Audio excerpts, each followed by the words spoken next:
नमस्कार साथियों अक्सर जब विद्यार्थी 10वीं का एग्ज़ाम देता है उसके बाद में उसके मन में एक प्रश्न हर बार चलता है कि विषय कौन सा चुने। 10वीं के बाद विषय कौन सा चुने। साथियों मुख्यतः हमें पता है कि 4 विषय होते। 4 विषय कौन से होते हैं? विज्ञान होती है जिसमें गणित, भौतिकी, रसायन शास्त्र होता है, बायोलॉजी, जीव विज्ञान होता है, कॉमर्स यानी वाणिज्य और आर्ट्स यानी कला। ये मुख्यतः 4 विषय हैं। इसके अलावा एग्रीकल्चर और भी स्ट्रीम कई आ चुकी हैं।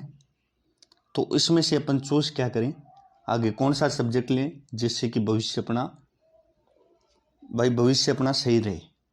कौन सा ऐसे सब्जेक्टों का चयन करें, विषयों का चयन करें और कैसे करें। देखो अक्सर विद्यार्थी किस प्रकार से विषयों का चयन करता है। अधिकतर बच्चे विषय का चयन करते समय क्या प्रक्रिया अपनाते हैं?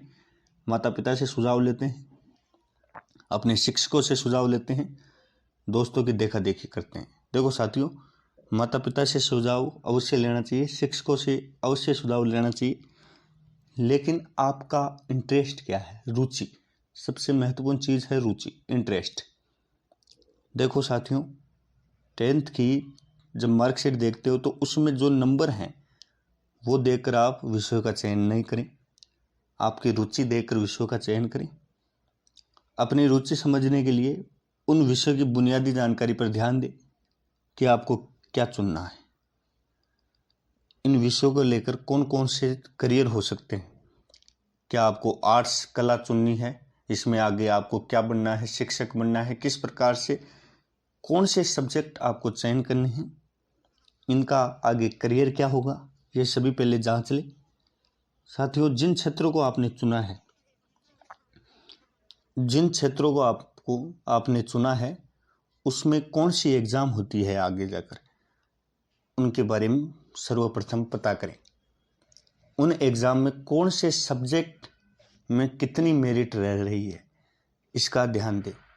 कौन से सब्जेक्ट से कम मेरिट जाती है, ये सभी बातें आपको तय करनी है कि भाई मैं आगे अगर आर्ट्स लेता हूँ तो मैं टीचर लाइन में जाता हूँ तो इसके लिए कौन सी एग्ज़ाम देनी पड़ेगी, 2nd ग्रेड, 3rd ग्रेड, इस प्रकार से। इसमें कौन से सब्जेक्ट रहेंगे तो अपन को बेनिफिट मिलेगा, कौन से सब्जेक्ट रहेंगे तो अपन जल्दी नौकरी लगेंगे, इस प्रकार से नौकरी लगना। और दूसरी बात, इंटरेस्ट।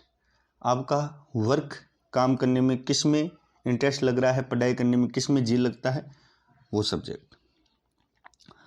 इसके बाद उस फील्ड की जानकारी लें कि भाई ऐसा मैं टीचर करता हूँ तो 2 टीचर से पूछें, 2 व्यक्तियों से पूछें, आपके आसपास से सभी से राय लेनी चाहिए, लेकिन आपके रुचि अनुसार कार्य करना चाहिए। साथियों, जैसे मान लीजिए आपको टीचर बनना है, एक उदाहरण से मैं आपको समझाता हूँ। जैसे मान लीजिए आपको टीचर बनना है तो सबसे पहले आपने 12th की एग्ज़ाम दी, 10th की एग्ज़ाम दी। पहले तो 10th की एग्ज़ाम देने के बाद क्या सब्जेक्ट लिए ये डिपेंड करता है। फिर 12th की एग्ज़ाम देने के बाद BSTC करोगे या B.Ed, महत्वपूर्ण बात है। अब BSTC करोगे या B.Ed, ये महत्वपूर्ण बात है। फिर सब्जेक्ट आपके कौन से हैं। आपके पास साहित्य होगा तो आप 2 सब्जेक्ट से चुने जा सकते हो, साहित्य से और सामाजिक से। आर्ट्स की बात है तो इस प्रकार से सभी बातों को ध्यान में रखकर एक थोड़ा से, देखो 2-3 दिन की मेहनत लगती है। सभी रुचि को ध्यान रखकर पूरी अंधाधुंध नहीं चलना है, क्योंकि अधिकतर बच्चे क्या होते हैं, दोस्त ये ले रहा है ले लीजिए, पिताजी ने कहा है ले लीजिए, प्रेशर में ले लेते हैं। शिक्षक ने कहा है अच्छा ही होगा, वैसे शिक्षक अच्छी बातें करते हैं, लेकिन आपको ये विचार करना है कि भाई मेरी रुचि क्या है। मुख्यतः बात यह है आगे मुझे करना क्या है, ये बात है।